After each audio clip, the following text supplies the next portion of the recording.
I want to get started by talking a little tonight. We're very honored to have seven guests who are with us to talk about the intersection of race, disability, and the criminal justice system.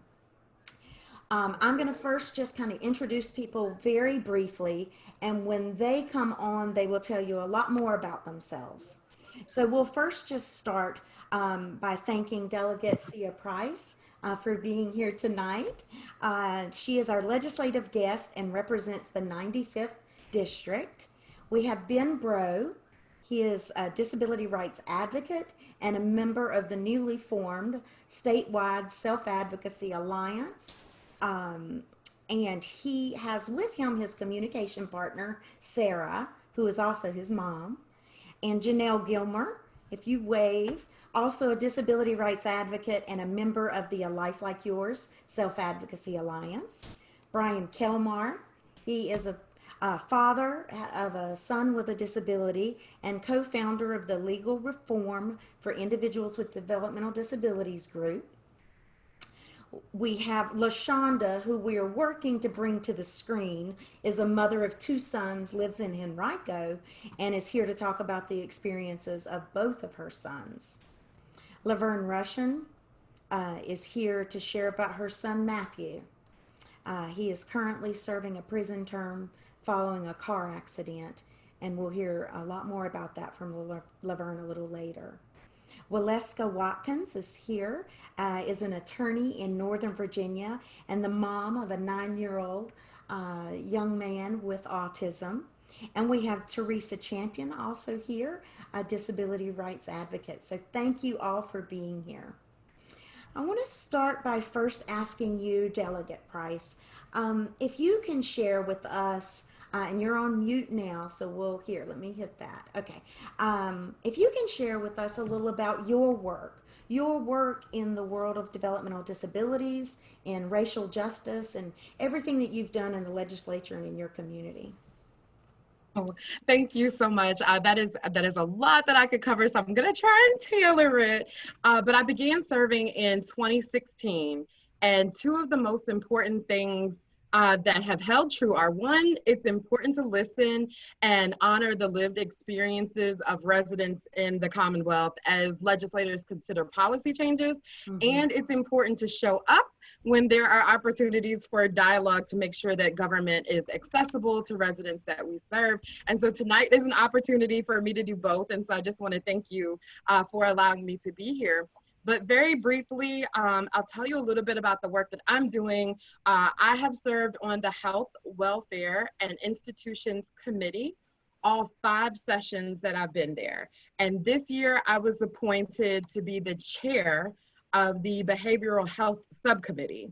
And so that is where a lot of discussions are being held about the, I guess, trajectory or direction of where Virginia's behavioral health services are headed.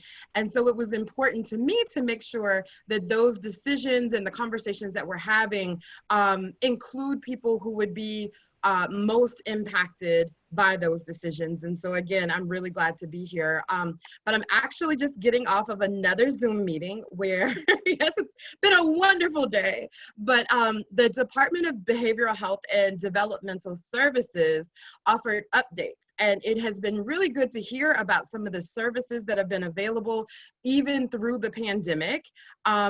But as we're having this conversation, I want it to be very clear that the funding that we have behind these services is going to be important to make sure that the quality is good and that they remain easily and widely accessible. So that will be a part of our discussion about reallotment. Like, how do we give money back to these important sections of the budget when the General Assembly gets back together for August 18th? But connecting that to the justice work, in 2018, I carried House Bill 1034. And what that would do is law enforcement officers already have to have implicit bias training, but it was largely based on race and culture. Well, what I was trying to do was add mental illness, substance use disorder, and developmental disability to that training, such when those law enforcement officers arrive at a situation, they would be able to more easily determine what might be happening at the scene versus just assuming. And so while that bill did not pass, I have had encouraging conversations with the Department of Criminal Justice Services that assured me that that language would be included in the new minimum training standards. And so that is progress. And then this year, I carried House Bill 420, which directs the Virginia Department of Emergency Management to review emergency services, disaster preparedness information and programs. And they're gonna report back to us on November 1st on any recommendations that they have to make sure that those components fully address the needs of individuals with limited English proficiency and individuals with access or functional needs. And so I live in Hampton Roads, and the hurricane or tropical storm really hit us hard. Well, we have to make sure that all Virginians have access to those types of, if we need to evacuate, what's available, where should I go, what should I do? Make sure everyone can understand and access that information. So that's just a little bit of what I've been up to, but I look forward to sharing more, but I'm really, really glad to be here today. Oh, well, thank you. You've been up to a lot. And we're all living our life on Zoom. I do want to mention LaShonda has joined us by video. Thank you for working through that technical issue, LaShonda. Thank you so much. We're glad that you're here. So I think what we'd like to do now is really start diving in and talking to the panelists about their personal experiences. We know that is Delegate Price is incredible at wanting to hear just that. And so we want to start with probably, I think Janelle, no, I'm sorry, Ben. I think we'll just go in alphabetical order. And so Ben, I know that you were planning to record some of your comments ahead of time. If you would like to go first, I think that would be great. Thanks. Is it me or Ben? Oh, I'm sorry, Ben. That was my fault, Janelle. I was looking at you and said your name. Okay, just a second. Okay, that is just It's fine. hard because the iPad has to be near him to use it, but I got to pull it up to the mic for you to hear. So, did he just punch it? Hello, everyone. My name is Ben Bro, and I am a 20-year-old non-speaking autistic from Fairfax, Virginia, who communicates by using a letterboard or an iPad. I am very honored to be here today with my fellow panelists, including my friend and also liaison to the Alliance, Janelle.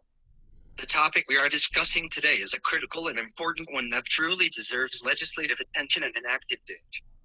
Due to my inability to have purposeful control over my body movements, I can sometimes, without intent, touch someone with what might be deemed inappropriate contact.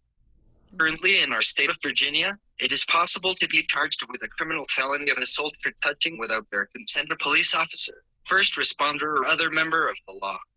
For many autistics, fear of behaving incorrectly, of not being able to fully or accurately communicate, of disappointing others, including loved ones, can also be an overriding component in any interaction with authority figures, and possibly lead to uncontrolled reactions of aggression because of this.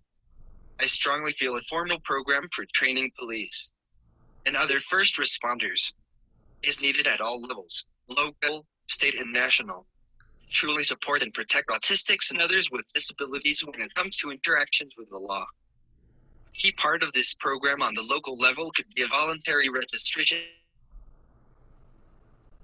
system that fully conveys important information for the individual, like how they best communicate and interact with others. This could help alleviate stress in situations and have more predictable and non-contentious interactions and outcomes. This is not to say that all interactions with the police and first responders go poorly. One day my mom and I drove up to our house and found a man standing on our sidewalk. It really seemed as if he was both lost and quite distressed. My mom called the police when he told us that he had left an outing with his group home and had been walking ever since. He had walked 3 miles, some of it across busy highways. I tried to get him to stay, but he said he was afraid of the police and started to walk up the street. Before he left, I was able to talk to him on the letterboard and told him the police would be able to help him and that he should stay. The police found him walking around and they followed him in their cruisers trying to get him to calm down. He ended up back at our house because he kept saying, "I want to be with Ben." They were very respectful in listening to my advice to them on how to best interact with the man and communicate with him and how to encourage him to do what was best for his safety and care in this situation. In the end, the man got into one of the police cruisers. However, to this day, my mom and I seriously wonder how all of this would have gone down if both of us were not also present, as there was an obvious need for significantly more formal training for these kind and caring police officers in order for them to fully understand how to approach and interact with an autistic person. It is my hope that soon America will form an organization like they have in the United Kingdom, the National Police Autism Association, which supports police officers, staff, and communities and promotes neurodiversity in United Kingdom policing. I'd like to thank you for listening to me and all the other panelists today. Maybe this meeting will truly help produce growth, development, and change. Thank you, Ben. That's a lot of information. And, you know, I think as we go through these stories, we first want to get through everyone to make sure to hear stories. And then there's going to be a lot of talk, I hope, about the ideas. And Ben, you brought up several ideas. And some things that resonated for me from your story is knowing that the police officers in this case were trying very hard and were well intentioned, and what could have happened had you not been there, had you and your mom not been there, and that they even admitted themselves that they wouldn't have known what to do had they not had that happenstance of you being there to help with that communication. Certainly people with autism face that often. And I want to encourage Delegate Price as we go through, although I do want to go through the stories, there may be a spot that you want to dig in and ask a question or comment. Feel free, because sometimes we need to dig in a little more to know what someone's trying to get at. So thank you for that, Ben. Janelle, would you like to share next? I'll be proudly to do so.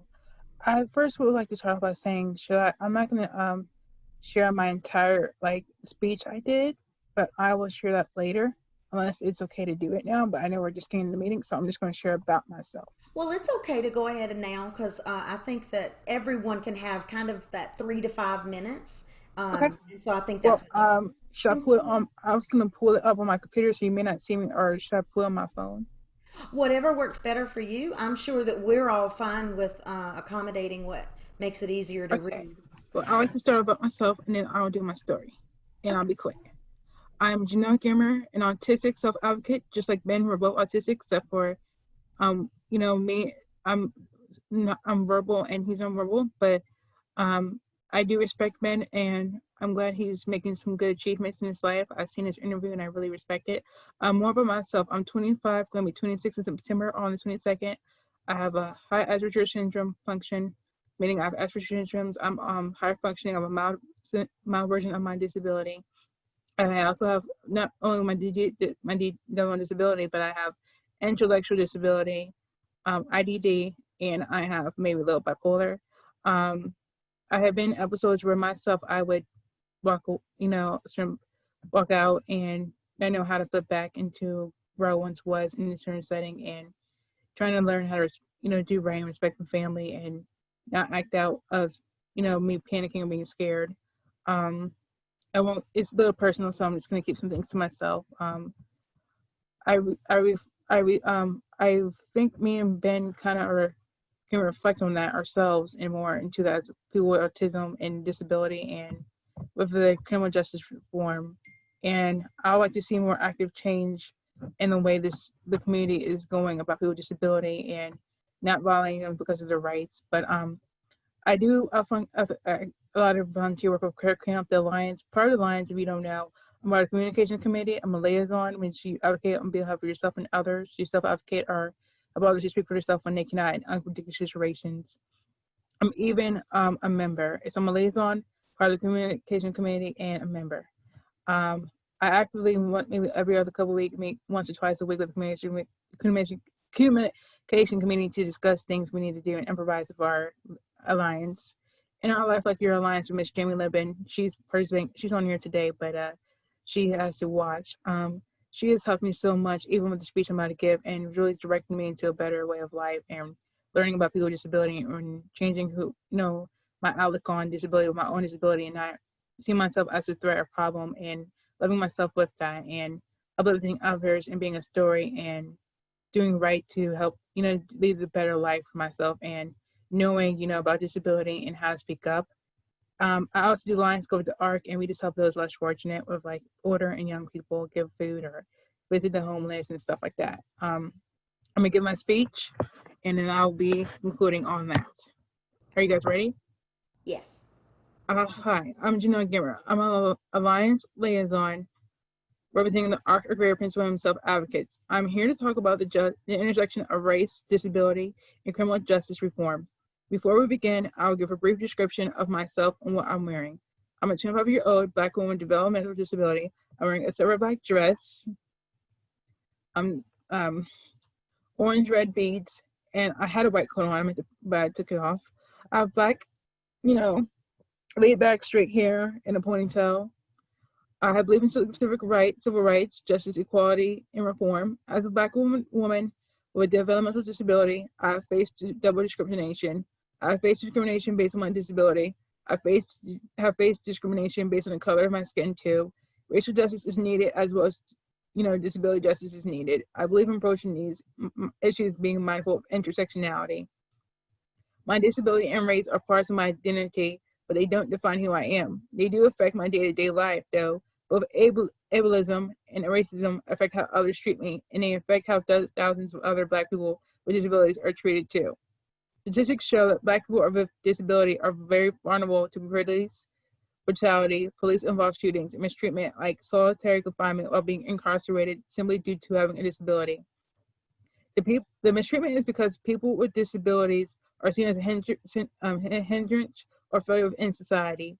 We are lacking the fundamental needs to still be an active force and leader for the Black Lives Matter. This is seen today on the news too. We need to be open to making a change and promoting all acts for Black Lives Matter to help people on the day challenges and fighting civil rights violations. For example, like with the police. Black people are being abandoned or mistreated more now and have undergone a lot of inhumane actions by police. I like to work with Black Lives Matter to prevent this from still going on. The disability community needs to stand in solidarity with Black Lives Matter. We are facing many of the same issues. We need to listen to Black voices and leaders when they say something isn't fair or accessible. We need to be fighting solidarity with and for one another. Our leadership spaces need to reflect our shared belief, and I will also state with the Alliance, Life Like Your Alliance, nothing about us without us.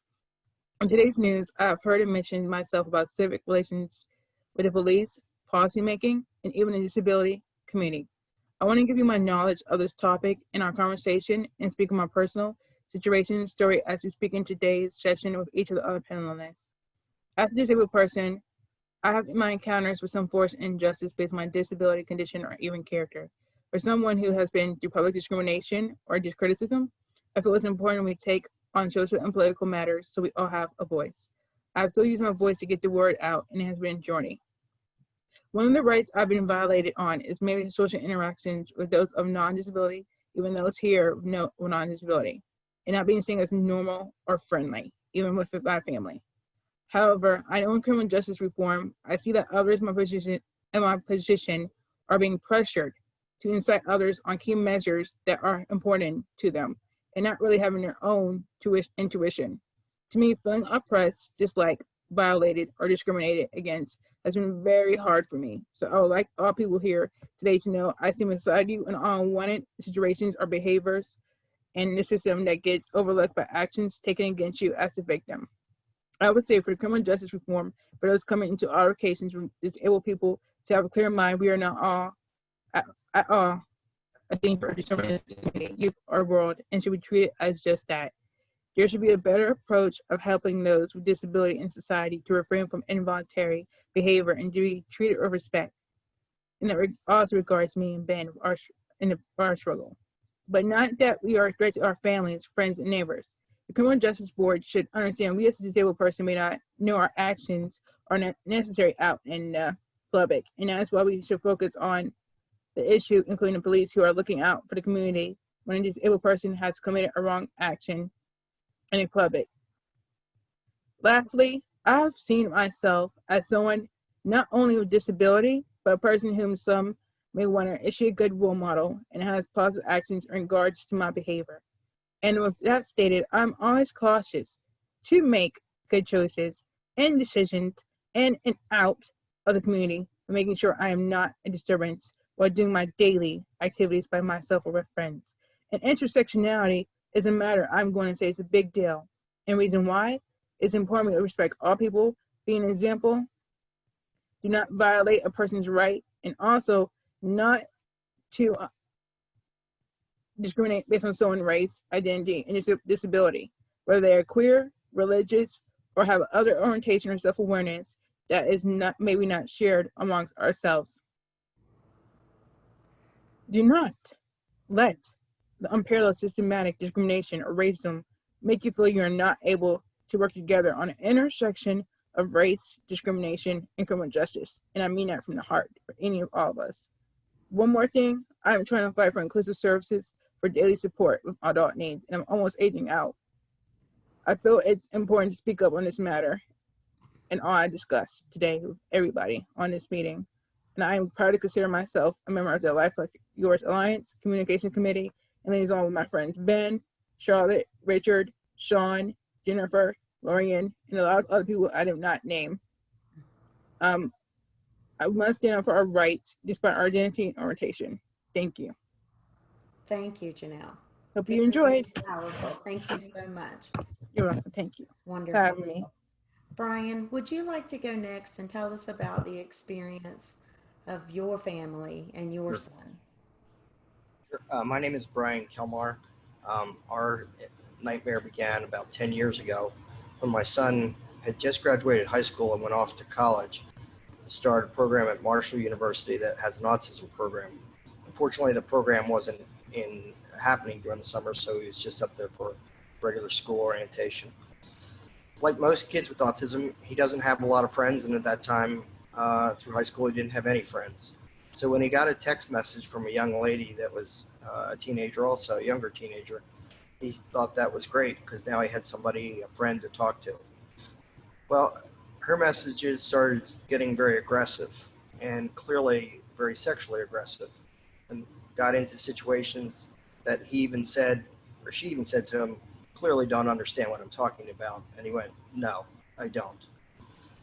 The messages became more sexually aggressive.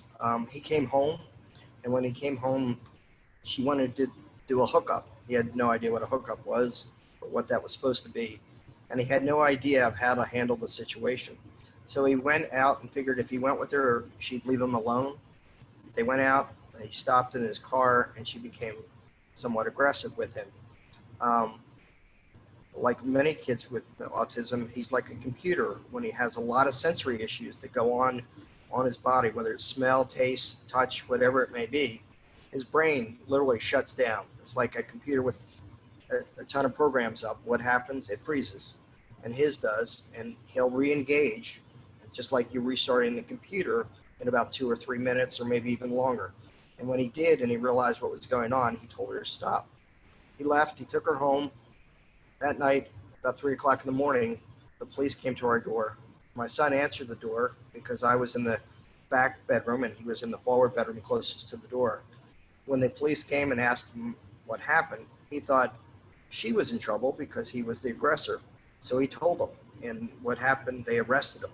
I came downstairs, I spoke to the police officer, I said, he has autism, he has no clue to what you're talking about and what he's saying in there. And they said, thank you, goodbye, and they took him off to jail.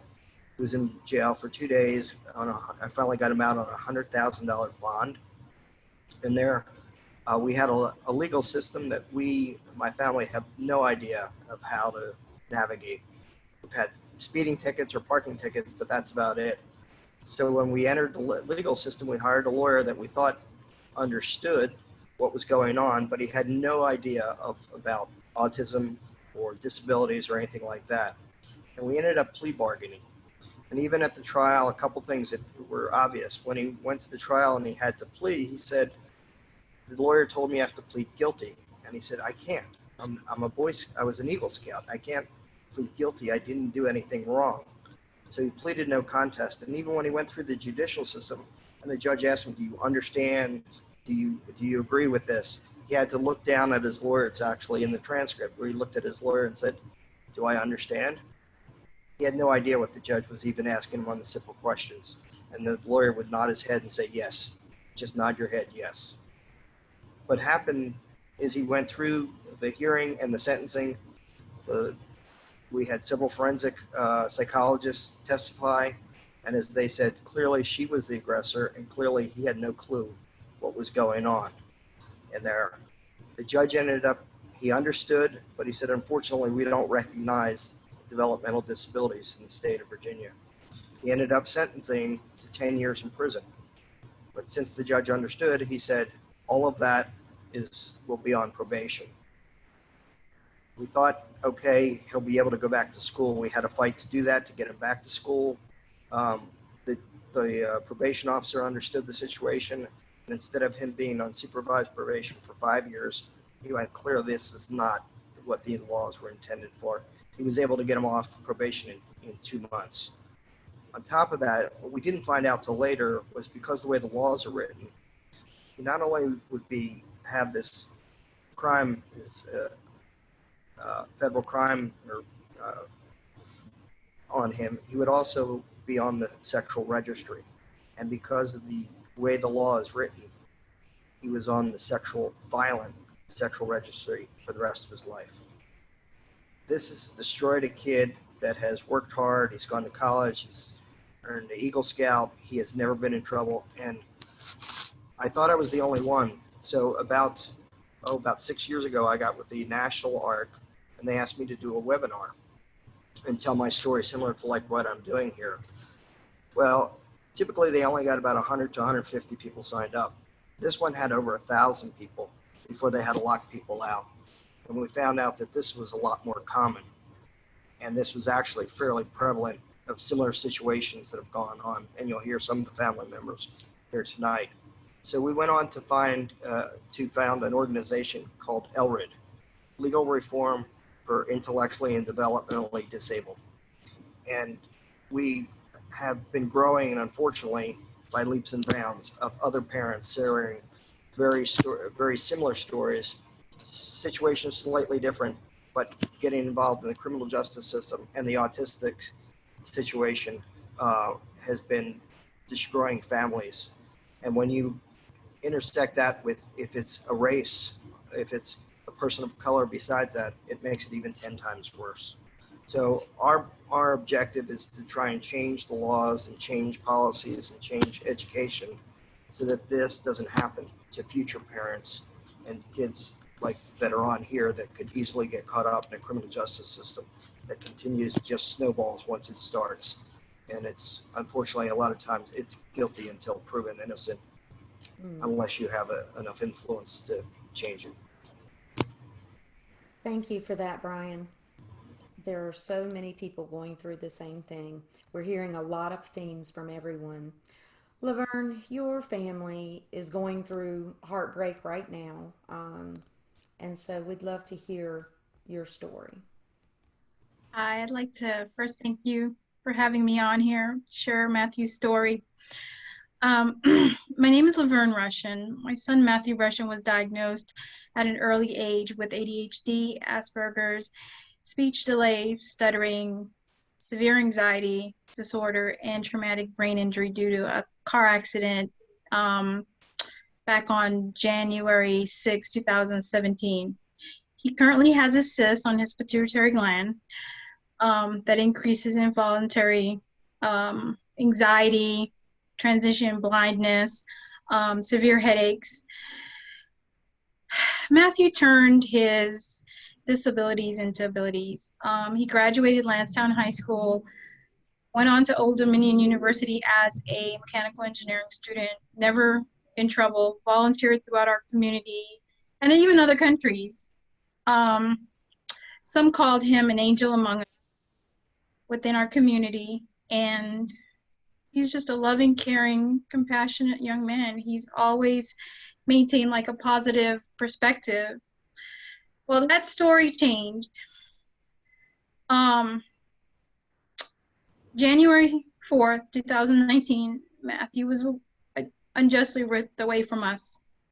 That evening, Matthew left home. He was on his way to Panera. It was raining terribly, and he was going into the Panera parking lot, and as he went into the Panera parking lot, he clipped the car, or the car clipped him, and then he started to panic. Anxiety built up. He didn't know how to react, so he left that scene of that accident. And with that being said, he went down a road called First Colonial, doing his breathing exercises, trying to, figure out, okay, I have to get back to this accident. I have to get back to this accident. So once he got back to the accident, once he decided to go back to the accident, he made an abrupt U-turn. Matthew made the U-turn and lost control of the vehicle because it was raining. So once he lost control of the vehicle, his statement was, before he hit the other car, he couldn't remember what happened. Whether he had a seizure, whether he blacked out, he just could not remember from the time he made the U-turn to when he hit the other car. It was a non-fatal car accident,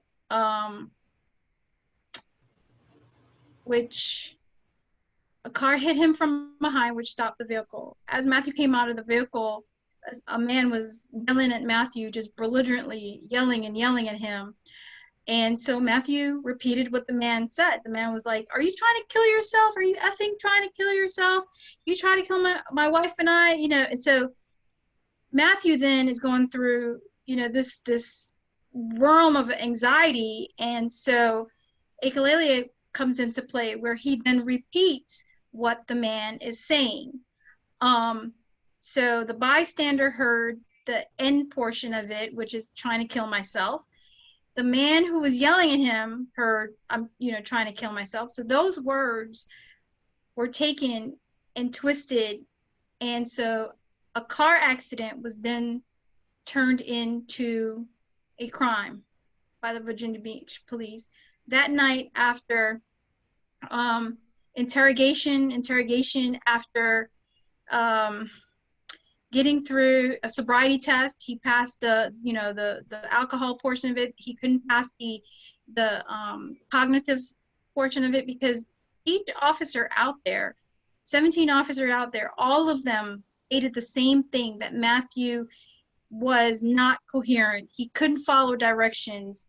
He was just not coherent. And so with that being said, the officers also knew about the accident 2 years ago, that Matthew was in a coma for 4 days with traumatic brain injury, brain hemorrhaging, 2 collapsed lungs. All those officers out there knew that. And so with that, they took Matthew down to the precinct, and they charged Matthew with second-degree attempted murder for a car accident.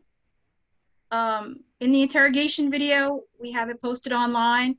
You can actually hear the CIT telling Matthew, after Matthew kept telling her for hours, "I lost control of the vehicle. I lost control of the vehicle. I lost control of the vehicle." The CIT, and then he finally gives up, and he's like, "Okay, so what are you gonna do? Are you gonna just lock me up in jail and throw away the key?" And then the CIT officer turns around, and it's on tape. "Yes, I hope to charge you tonight." Now that's a CIT officer telling someone that. CIT officer, 12 hours of autism training, not enough to determine whether Matthew was suicidal or not. She kept trying to put it in his verbiage. You were trying to commit suicide, weren't you? You were trying to commit suicide. And no, Matthew kept saying, "No, I lost control of the vehicle. I came to, I don't remember." If they had taken Matthew to the hospital that night, what would have ended up happening, it would have been the same hospital that Matthew would have been at 2 years ago. So they would have taken Matthew and say, hey, he has, you know, he's prone for seizures. He had a TBI 2 years ago. You know, this young man has issues. He was never taken to the hospital for an evaluation, never. So they charged him with second-degree attempted murder, railroaded through the system. That they couldn't hold up that charge. They knew they couldn't hold up that charge. And so with that being said, they added 2 aggravated malicious wounding charge, which is 20 years to life if convicted. And then the hit and run. After that, we were ready to go to trial. We never made it to trial. His lawyer, who put in her application to become a judge, by the way, never told us, you know, she was really looking for a plea. She had him sign a plea deal. We were against it from the beginning, and she told him basically, if you sign this, you're going to go home. And that even if you ask him now, Matthew, why did you sign that plea? He's going to tell you, I signed it to go home, Mom. I signed it to go home. So even when the judge read him the questionnaire, anybody who understands a person on the spectrum will understand if your anxiety level is high and you're reading those questionnaires, Matthew wasn't paying attention to that. Matthew was thinking, if I say yes and I comply, guess what? I'm going home. Well, that never happened. Sentencing came around. The Commonwealth City Attorney's Office asked for the maximum of each sentence. The plea deal dropped from 2 aggravated malicious wounding charge to 2 malicious wounding charge and a hit and run. Matthew was found guilty for each charge. Sentenced to 50 years with 40 years suspended. We have documentation from psychologists, doctors, neurologists that Matthew should have never been charged, not with his medical records. Inadequate representation, I would say so. His lawyer then became an appointed circuit court substitute judge. So do you think she cared? I don't think she cared. And now Matthew sits at Nottoway. It's 115 degrees in those cells. He's struggling with headaches, blindness. Sorry. That's okay.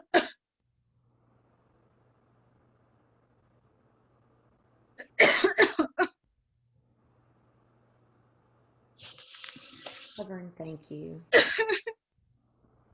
Thank you for sharing. I can jump in here a minute and just fill in the gaps.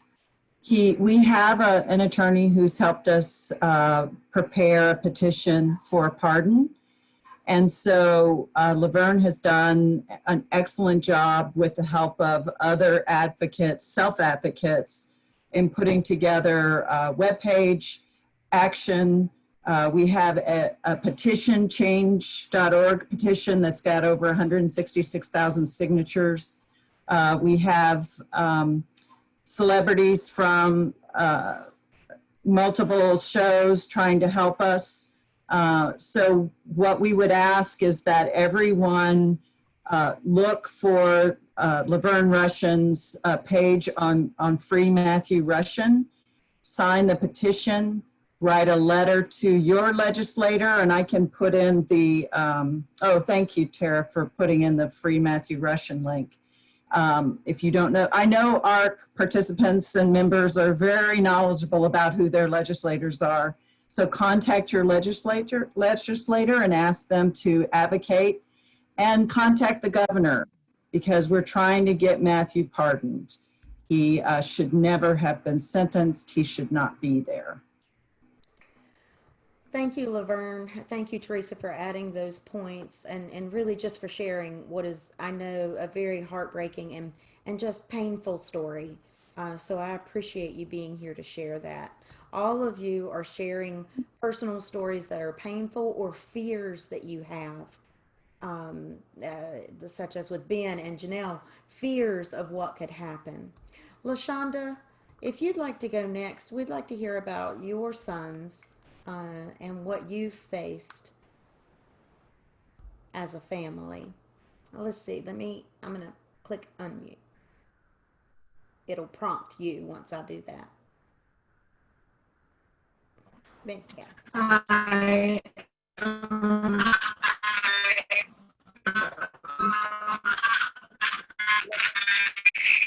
Well, actually, LaShonda, I'm not hearing that come through. Is anyone else?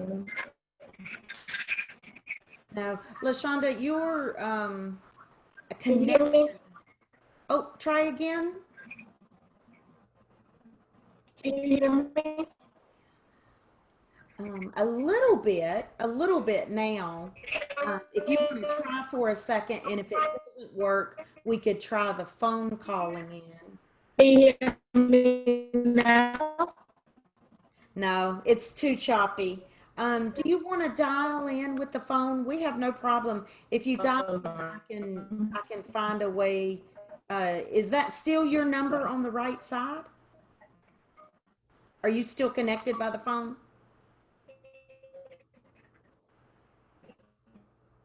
Okay, we're going to work on that with you. And until we can figure that out, I'm sorry about that. Now you're coming in through your phone. So go ahead and try and let's see if, oh, okay, I think your phone disconnected. All right, well, Leska, what we'd love to do while we work on, I know it's so hard. Connections and technology can be unpredictable. But Waleska, I'd love to hear from you about your thoughts and experiences. Well, good evening.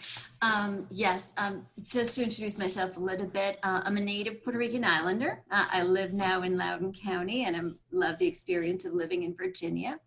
I'm married to a wonderful African-American man, and together we have a beautiful, bright, funny, very active, autistic young child.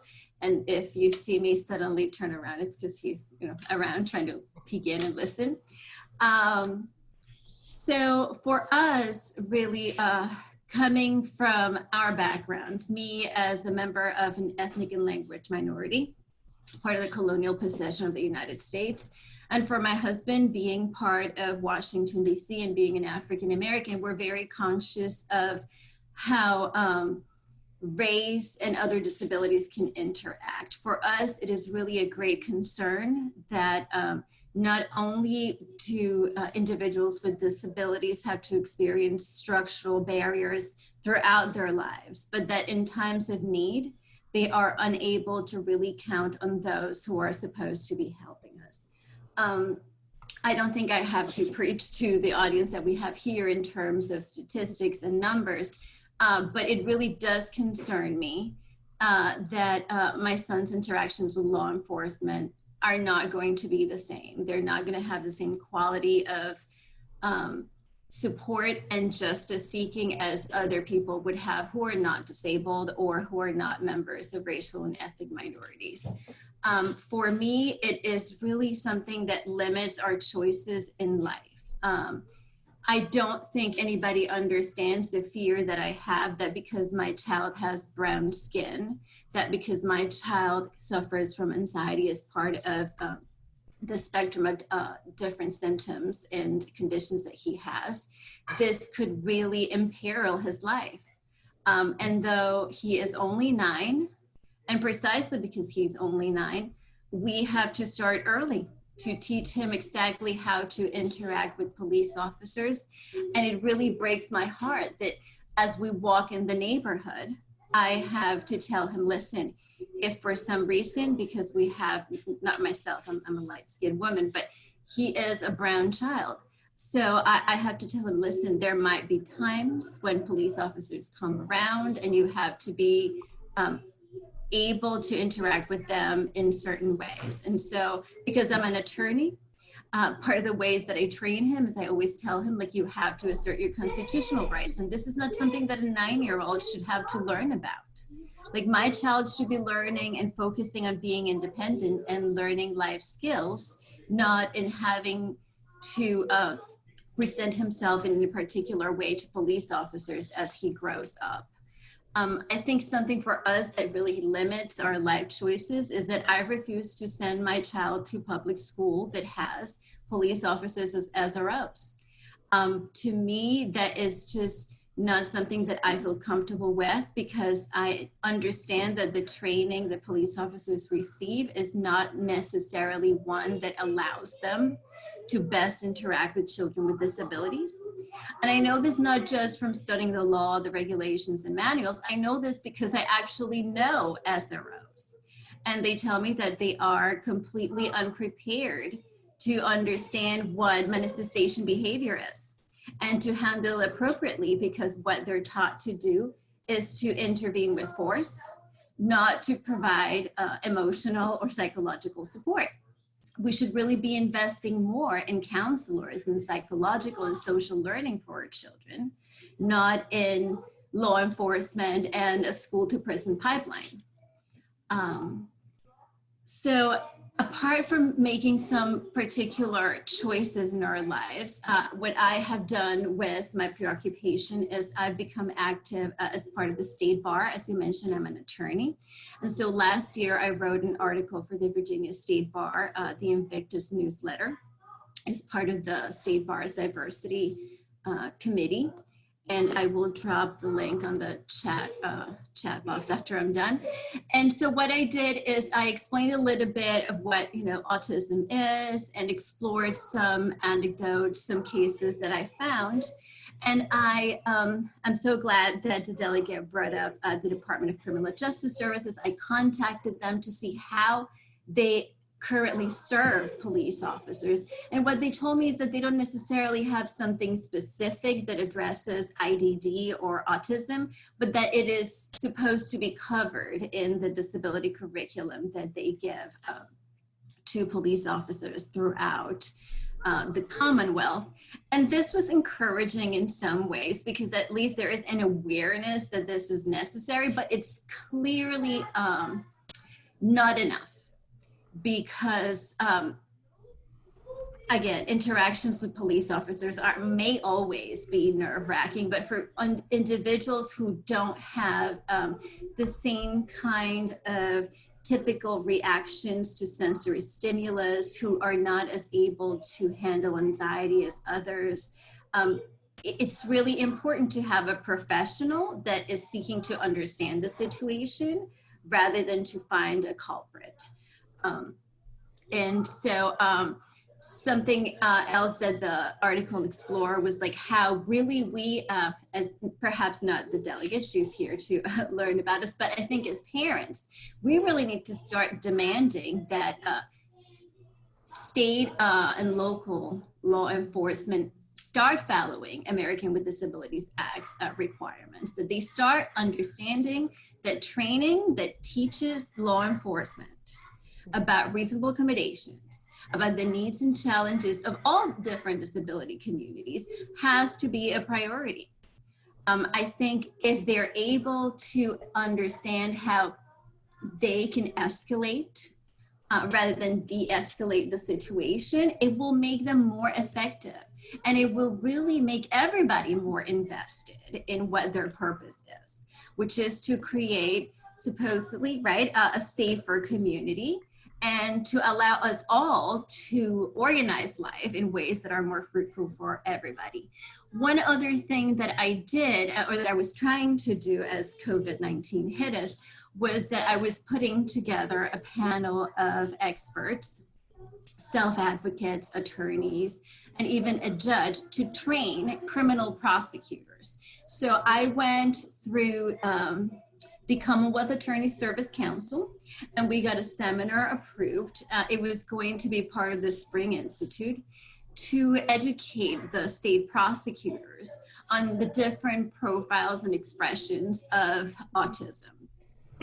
Initially, we really wanted to cover all parts of the criminal system spectrum so that they would be educated on how to best accommodate witnesses, victims, and defendants. Part of the defendant section fell off the wayside because they were unwilling to have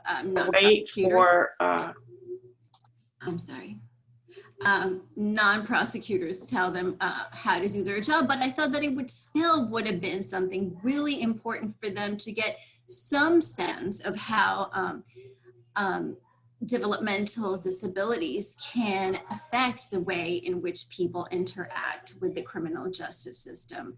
And so I hope that out of this, people can start thinking, especially the delegate, but other people who are attendees can start thinking about what we can do.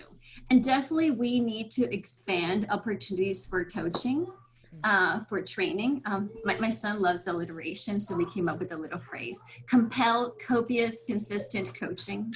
I'm trying to, play with ideas for him. But so we need more consistent training. We need training that really educates on de-escalation, like I said. We need to equip everybody to be more effective. Prosecutors who need to do their job so that they can better understand, are there really here the elements of the crime? Because the police officer on the scene may not have the time to sit down and comprehend, but prosecutors in their offices, they do. So if we equip them to evaluate the evidence, we will have better results. We will have people trusting the system. And something that I want to throw in is that if we're really going to make training effective for people with disabilities and for people of minority groups, we have to reevaluate qualified immunity. If you can get away with whatever you do, then there is no sense for you to actually learn from your training and to try to become a better professional. And I could go on preaching here about the racist, white supremacist origins of qualified immunity, but might not be the forum. But I do encourage people to learn more about it and to learn how it has been used to perpetuate abuses against all minorities, ethnic, language, disability. Well, thank you for that. And I think you make a great point about the training and it going across the board. We often talk about police training and emergency services, but there are many layers to the justice system. So I think that is a wonderful point. I think we may have a workaround in technology, so we will give that a try. Kim and LaShonda. LaShonda, are you there? Yes, I'm here. Can you hear her? Yes, Yes, I ma'am. can hear. Okay. All right. We'll go right ahead, LaShonda. All right. Hi, everyone. My name is LaShonda, and I have 8 children, but it's 2 children that has autism that was actually in the juvenile system, and it was really hard for my 13, at the time he was 13, very hard for him because he didn't really understand what was going on. He was in trouble for, it was stealing, and it was him and a group of boys that was stealing, but it's like a lot of the interactions, it was just him being a follower of the other children because he really don't understand how to be a leader. And it's just been really hard because it's during the time when they interrogated him, he didn't know what was going on. They did not ask for like my permission. They didn't even offer me to come like with him or anything. They just took him. They told me they was going to take him, ask him some questions, bring him back home. They did not do that. They just had him in there, interrogated him. He didn't understand like how he had rights to a lawyer and to his parent being there. He didn't understand what was going on. And some of the officers was basically telling him, "Oh, you have a disability," laughing with and just interrogating him in a really negative way.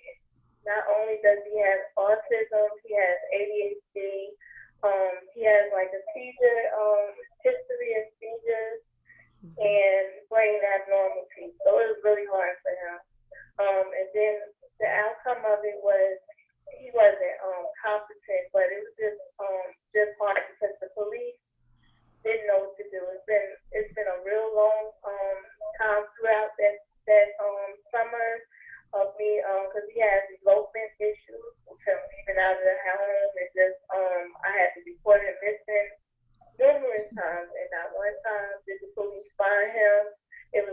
just pretty much gave up. I would call them and they just were like, no, I don't know where he is. So it was just no help at all. And then it was my other son, he just was diagnosed not long ago on the autism spectrum. He never been in trouble with the law or anything, but he has ADHD and like speech disorders. And it was an incident with him. He likes his things and he doesn't like going outside a lot. There was a situation with him and his brother. They had an altercation and he stabbed his brother. I talked to the police officer and let him know that he does have mental disorder. They didn't care. They just locked him up. They took him straight away to the juvenile system. He didn't know what was going on. He'd never been in trouble, never been to juvenile before or anything. And it was just really hard for him. He went to the court. I asked the court to have him evaluated. It took a really long time. He was in the juvenile system for a really long time. It was like a month process, and he hasn't been evaluated. He even got into an incident with someone in the juvenile, and I didn't know anything about it, but he had like marks on him from it. It just was really hard. Even with his diagnosis, no one helped him like get the what he had needed. So it was really hard for him. I do think that they do need some training, especially with the police officers, because a lot of times they don't know what to do. So it's really hard for them. And for the ones that's really like discriminative of the disability, like when my children went through, that was really hard as well. And so I would like to see some changes. Thank you. Thank you for sharing and for working through the technology there. I think the theme that we continue to hear, it sounds like your sons, it's that inability to understand what's happening, and in your son's case, kind of following what other kids were doing, and then not being able to understand possibly or articulate their rights to know that they could stand up for having their parent there or whatever the case may be. Well, thank you for sharing. I appreciate it. You know, part of the reason that we ask Delegate Price here is to talk about maybe where you see, if you can educate us and tell us about the Legislative Black Caucus. They have a platform. You have a very full platform for criminal justice reform. And perhaps there are places where there's overlap, where there's opportunities where we can support that agenda for racial justice and disability justice. Yeah, so I first want to thank all of the other panelists for really sharing from a personal space, and you guys are getting really good at this, and I'm sorry that you have to advocate so hard and so often just to get the things that you need in order to live. So thank you for that. I've taken copious notes, and I definitely look forward to continued dialogue. But even with how hard some of the topics are, I am a little bit encouraged because I think, you know, I had prepared some points prior to hearing the sharing, and now I know that there's some confirmation that our priorities are aligned with your work, and also going to be very important for us to make progress on this. So I just wanted to share a few of those and just understand that when I'm answering tonight, I'm thinking through the work of the ARC and making sure that everyone is afforded their rights and opportunities to live, learn, work, play, and be fully included in the community. My gosh, that is what we all want. You know, just leave us alone, let us be happy, and let us do the things that we want to do. And I think that is exactly where the work of the Virginia Legislative Black Caucus has sought to be important for years, but more specifically the legislative agenda for this special session. So I did drop the link in the chat feature for how to get to that. There's also a place for public input. And so we're looking to hear back from people so we can get that information. And I just want to be clear, I can't speak on behalf of the entire organization, but in my estimation, we want to make sure that we erase discrimination that can prevent these rights and opportunities from being enjoyed by anyone, but specifically for those of us that may be considered to be different in the eyes of the powers that be.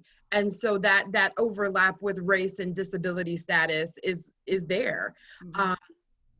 Overall, we want to change the governmental systems that, Virginians engage with every day. And then specifically for Virginians with disabilities, that's the criminal justice system and the education system. In schools, we are in fact looking to reduce the presence and the role of school resource officers, as was mentioned, and not just take them out, but then set up the presence and the role of trained behavioral and mental health professionals. So it's not about just we're against police, so take them out. It is really, they're not serving the needs of the students that are within the school in the best way.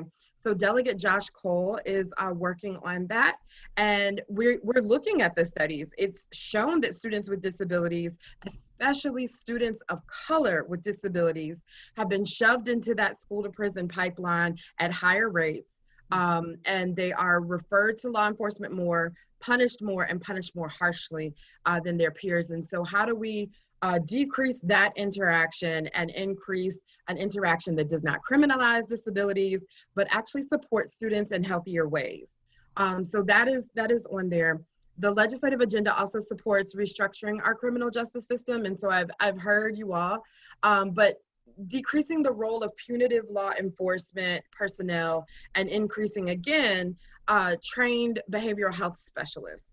People go to school to study this for way longer than 12 hours and mandatory training because they want to study it, because they want to work in it. And so how do we empower them? One of the things that has come up on our legislative agenda is the work of Delegate Jeff Bourne out of Richmond, and that's the Marcus Alert. And it would require behavioral and mental health specialists to respond to situations when there is someone experiencing crisis. And so there's that heads up before anybody gets to the scene about what might be going on so that the best people can come forward. And I think we do a lot of this by reprioritizing the mindset from law enforcement to public safety. And public safety includes safety of the person that might be going through the crisis at the moment, not just how they're impacting other people. So how do we do that? And so we're looking at a lot more of restorative and science-informed support structures, and doing that through this shift of perspective and what police might be there for. And then I think another thing that was mentioned is how we're going about reforming and talking about training. As of right now, this training is not uniform across the state, and it's not uniform across the training centers where law enforcement go to get trained. And it's really hard. I know before my previous job, as a leader, I could not be mad at somebody that didn't know how to do something I didn't train them to do. And so if you're not, making sure that these minimum standards of training are mandated and you're just letting people go out there, then of course you're not going to have the minimum standards be, right where you need them to be for everyone to be able to have the rights and enjoy these things. And so when we're talking about the bill that I had mentioned before, where it might be that training before you get to the scene, or de-escalation tactics, or just the disparities and existence of the disparities for Black, Indigenous, and people of color in general, and then add in the layer of disability or LGBTQIA, or whatever might be going on with it, this multi-layered intersectionality of how we experience life. So we want to increase the minimum standards, make them uniform, and then also increase accountability for when those standards are not met. And this training, as has mentioned, should not just be for the people that arrive first at the scene, but all the way through if we are going to truly call it a justice system. And so, thinking about the role of, lawyers that, from the stories that we heard, and making sure that they've been exposed to this training and making sure that they understand. I do not I cannot mentally or emotionally comprehend how someone can be interrogated for so long without the help of someone that can make sure that they understand what's going on. And then of course we get to a place where they tap out. Like I would tap out too, you know, like it's traumatic and it's trauma on top of trauma. So just looking to see how that does. And then I think the other part too is we do not do a good job of collecting data. And so these anecdotes are super, super helpful, but oftentimes other people do not, or the legislators do not really respond to anecdotes. And so what is the data? What does the data say? Well, we don't know because we may not be collecting it. So doing a better job to get a clear picture of how our justice systems and people with disabilities interacting, and what do they look like, where can it get better? And so I put the link in there. I want you to take a look at the legislative agenda. It is chock full of things that, you know, COVID related, like, but the Legislative Black Caucus for decades has been working on intersectional things. So I'm very happy to be a part of this and adding that layer of how people with disabilities are impacted. So very quickly, I want to give a shout out to all of the other 22 members of the Virginia Legislative Black Caucus. We are chaired by Delegate Lamont Bagby out of Henrico, and we have an amazing executive director, Adele McClure, who is helping us stay on top of these things as well from an administrative perspective.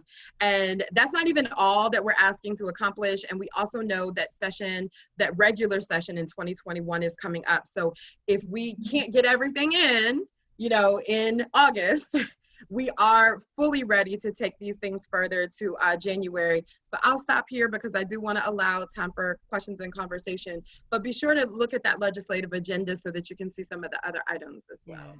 That's very helpful. And I tell you, thank you for that. It's very, very helpful, and for the link. And one of the first things, I know the other panelists will have things, I want all of you to jump in with thoughts, but when you talked about the mental health and teams coming into situations, one of the programs that I'll ask Brian to speak about a little is the disability response teams, because we want to recognize the need for what you mentioned, but also recognizing the difference in sometimes when someone's experiencing a mental health crisis versus something related to their disability. And so this could complement, I think, what you're referring to there. Brian, you may want to speak to that. There may be others on the panel who have experience with the DRTs. So in Loudoun County, here in Virginia, we actually have a disability response team. And they are trained by the U.S. ARC. A grant is given to them for the ARC to come in and train them for free. And what they do is they bring in actually law enforcement, they bring in corrections officers, probations. There's even been a judge in there. I've been a guest speaker at a couple of those in there, and they train them on developmental and intellectual disabilities. We hear a lot about mental illness, and I'd say probably 90% of the population doesn't understand the difference of mental illness, something that can be cured or treated, versus developmental disability and intellectual disability, which is an actual disability in the brain where something doesn't work and they were born with, and you're not gonna fix them unless there's somebody out there ready to get the Nobel Prize. But you're not going to fix them, and you're not going to cure them in there. But if we have teams that are trained that understand the differences and can interact, so when they call the police and they have an idea that there may be some disability involved, they call in the disability response team. This is made up of police officers that have been trained in this particular area, and not just an hour or 2 hours or 10 hours in there. This is several days training. They also bring in people from the community, whether it's the ARC or other people that are trained in the psychological and understanding of people with disabilities such as autism and things like that. And they are trained not only from the beginning of the process, but as I said, all of these people, we had, I think it was the president or whatever he was, the head of the jail system was actually in the training. He attended it twice in there, so that they have an understanding, because what happens once you're in the system, no one understands that, and nothing is screened. It doesn't happen at the arrest. It doesn't happen at the pretrial or trial or prosecutors or judges. And it certainly doesn't happen when they go into prisons. And they go into prisons and people think they think they are mentally ill. But no, it's autism. And they'll try and treat them with drugs and everything else. And as pointed out, we have one young man that's in jail. Jails are like waterboard torture to a person that has autism and has other disabilities, and the sensory overload and the understanding of the prison system, they have no clue. They're basically being abused and tortured in there. So the disability response teams is help to educate these, and it has a standard system. And if we could get disability response team as a standard, and there's probably other programs across the country which we can learn from, but that's a good baseline, that if we could have that as a Virginia standard, that we need disability response teams, not CITs. I said CITs are trained in, I don't know, multiple things, and probably get an hour on autism or something like that. I've seen some of the education on that. We need people that are responding, that know and understand these people and are trained professionals in this area to de-escalate the situation before it goes into the prison system or jail system or getting charged with a felony and having their lives. It's really every step of the way, isn't it? There is something like you said, Delegate Price, that it's a full justice system. How about other members of the panel? Are there responses you have to some of the things that Delegate Price mentioned as priorities? I'd like to piggyback off of Brian. I really think that if there was a response team that came on site, we would not be having this conversation. It needs to be, the response team needs to actually be an entity not associated with the police department. As Brian mentioned, 1 or 2 hours or even 12 hours of, autism training is just not enough. We do need a mobile response team with clinicians, with qualified experts that can actually de-escalate a situation and evaluate it and say, hey, this autistic person needs help, and not just treating them as a criminal, because a police officer, first and foremost, their job is to be a police officer. They may pick up collateral duties as being a CIT officer or being a dispatcher or whatever the case is, but I truly believe, like Brian said, we need a mobile team that is ready to respond, especially here in Virginia Beach, or Hampton Roads. It's just terrible. We really do need that, and yeah. Thank you. Janelle, I believe you had your hand up. Go ahead. I'm going to say something. It was suggested that I bring this up by my Alliance facilitator, Jamie Lemon. She's helped me so much in my speech. I did myself and wrote it. No one helped me with it. We just went over it, and she edited it for me, and we did it together on Zoom. But before I get into that, it's going to be really quick. I just want to say before this session's over, thank you for everybody who supported the Alliance, the foundation, and what we really do for all people. And with my co-chairs, Leah Lawns, and members, it means a lot to us. We are so grateful for your support and everything you support us on. We will really use your feedback and advice to do more things we can do within COVID, and just for families who are going through certain things we are also going through as people with disability of other needs in sports, me being autistic. But as I like to say, I think there's more we can do in the criminal justice reform. I'm listening to everyone's stories, and I'm just touched, blown away, and I'm really sorry for like Miss Laverne and Miss Waleska. I don't know if I'm saying the name right. I want to get the name right, but I really don't. It's really sad what people are going through, and I just think there's something we could do. We got to do more. I mean, we can get to our legislators or our delegates or Governor Northam or Gary Conley or somebody. I think this is something we got to call in action, and as we're all doing that, if this is not working, we need to call a meeting or locally or statewide and get this on board. But how much longer are we going to deal with this? It's like we're paying a price for something we didn't do, and it's unfair. And with you know, Black disabled people, indigenous people, or people like, you know, Ms. Norman said, minorities, is something that, you know, needs to be really understood now, because a lot of people do not see what these people are suffering in their families, and people who are disabled, who, you know, even myself may have did a certain action, but they don't know what they're doing when they're acting out or snapping. Like even when Marcia Price is snapping, you can't always blame them. You have to help someone before they can know what they're doing is wrong. And you know, like Ms. Jane was trying to help me say, like, what about integration in the classrooms? What about, you know, Black Lives Matter? Or you know, what about the other people who are doing their needs? And just helping racial discrimination and justice to provide the support people need, so they don't keep, you know, getting violated of their rights. You know, it's a God-given right, and we have our freedom, we have our Bill of Rights, and it's like we're not getting them. And what about the ableism and discrimination?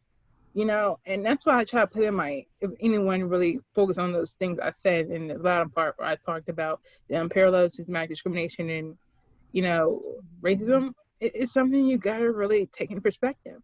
Because a lot of us, we do get it and we are there and we support it, but we can never, like Jamie said, she can never be in my shoes. And that's what's hard for a lot of us. Oh, Janelle, that's all very powerful. It truly is. And that's what this is. This is what people are doing now. You bringing your voice here, everyone bringing their voice here, fighting. Ben? Hi, Ben wanted to say that he completely concurs with the need for a response team. He said, if I were alone and I had an interaction with the police, I cannot speak at all. And it would be a horror story for both me and for them because of lack of training and support. Thank you. Very good. Very important. I wonder, Delegate Price, also, I think I read in the platform about citizen review boards. Is there anything you would say about how people with developmental disabilities themselves can or should be involved and what that would look like? Yeah, so thank you. I've been trying to keep up with the chat. It's very active, but definitely want to respond to this as well. So civilian review boards with subpoena power are a part of the Virginia Legislative Black Caucus's agenda. We're not just looking for another meeting. We want them to be able to have the power to get to the bottom of things. And so now, there has been some interesting conversation on should they be mandated or not, because it's the ones that go into it without the mandate that usually perform the best. And so instead of wasting resources on checking a box versus an actual civilian review board that will be fully functional, we have heard some testimony for what would be best. And so we have some deliberations that we need to have. We've been having the joint committees of the House Public Safety, House Courts of Justice, and the Senate Courts of Justice committees have been meeting jointly for the last 2 Wednesdays, and tomorrow is our 3rd meeting. And so we have heard on training and accountability, we've heard on mandatory minimums, and in both of those, autism has come up in conversations, especially the mandatory minimums. And then we heard on more information on accountability. And then tomorrow is the no-knock warrants, the use of force, and a third thing that's escaping me at the moment. But these are recorded. And so you can go back and hear the expert testimony and make sure if you have more input, pushback or whatever on those. But it's important to understand some of the weaknesses of mandating certain things from a statewide perspective. Because if you mandate it and the areas don't have those, diverse people with expertise, then, it's not as helpful. And so we're having these difficult conversations, but I am a firm believer that people that are most directly impacted by a policy should be at the decision-making table. And then how that looks, of course, we would have to make sure. But this has been supremely helpful in me being able to take that into the conversation. Very good. Well, I know we have always, the ARC of Virginia and the chapters of the ARC have always enjoyed great relationships with our friends in your caucus. And I think that we would look forward to working together with you specifically and anyone on anything to advance public safety and justice for people. Is there anything that we didn't bring up that's a burning point for someone? I will say that the chat box is very full, and we will, it's impossible to ever get to those things. It's encouraging and discouraging how full the chat box gets, right? It's discouraging because so many people are facing difficult issues, but it's encouraging that there's so many people talking about it and engaged in the conversation. So when we first started, Brian mentioned, I think, something that's really important. He talked about his lack of ability to purposefully control his body, Yes. and how that can result in an assault perceived on a law enforcement officer. One of the things that Delegate Price needs to hear from all of us is that we would encourage defelonization of assault on a police officer. And there are many in the Democratic caucus that need to hear that, and the Republican caucus, because they're getting a lot of pushback from law enforcement on this topic because it's perceived as an assault in some way on law enforcement. But it's not really. What we're talking about is understanding that there are people that law enforcement come in contact with who cannot control their responses. And it isn't always just somebody with a disability. They could have had a traumatic experience in the past and go into a fight or flight response. So what's important is to defelonize, not decriminalize, but defelonize an assault. And if there truly is an assault on a police officer, there are many charges that you can bring for that. There are other things. But what we need to do is understand assault isn't always a felony. Because what happens is people don't get, they'll go in front of a magistrate for this charge, and they won't be given bond because it is a mandatory minimum of 6 months. And so they don't get bond, and so they end up staying in jail. So we've talked a lot about training, but that's one key thing we need to see changed. Another is it isn't just training, but Secretary Moran talked about that their training frequently isn't standardized. And so I think Delegate Price also mentioned requiring and standardizing training so that everybody gets that same experience. We also need to demilitarize the police. And what we've all talked about is bringing in de-escalation techniques, not just that they're there to be an enforcement military. The key thing that I think all of us are saying is some sort of oversight, civilian oversight, not other police officers overseeing each other. We need outside independent review of police activities, civilian oversight. And we need to be able to investigate the police. And they perceive that as an attack on them, but that's not what we're trying to do. We're trying to just standardize what they're being told about how they should respond in situations, dealing with people with special needs that need understanding, and we need to be able to investigate them. And in Virginia, that's not always possible. So just to, I would ask that everyone contact, again, your legislator and tell them it is very important to remove the felony piece of assault on a police officer. Thank you. Well, thank you for sharing that. We are right at time, so I will say that we will save the chat. I'm happy to share that transcript, but what we'll do is we look for the themes and we look for patterns that we're seeing and what people are sharing, so that informs the conversations that we can have as the Self-Advocacy Alliance, that we can have as advocates here, and to come back to you, Delegate Price, and others to continue the conversation. So I just want to again say thank you to everyone who attended and left comments, and thank you most of all to the panelists, Delegate Price, for sharing your perspectives, and everyone else for sharing your very personal stories. We very much appreciate it. I hope everyone is well and has a great evening. Thank you. Thank you. Thank you. Bye-bye. Thank you. All right, bye. Bye-bye. I'm clicking save chat and then I'll be out. There we go. Thank you.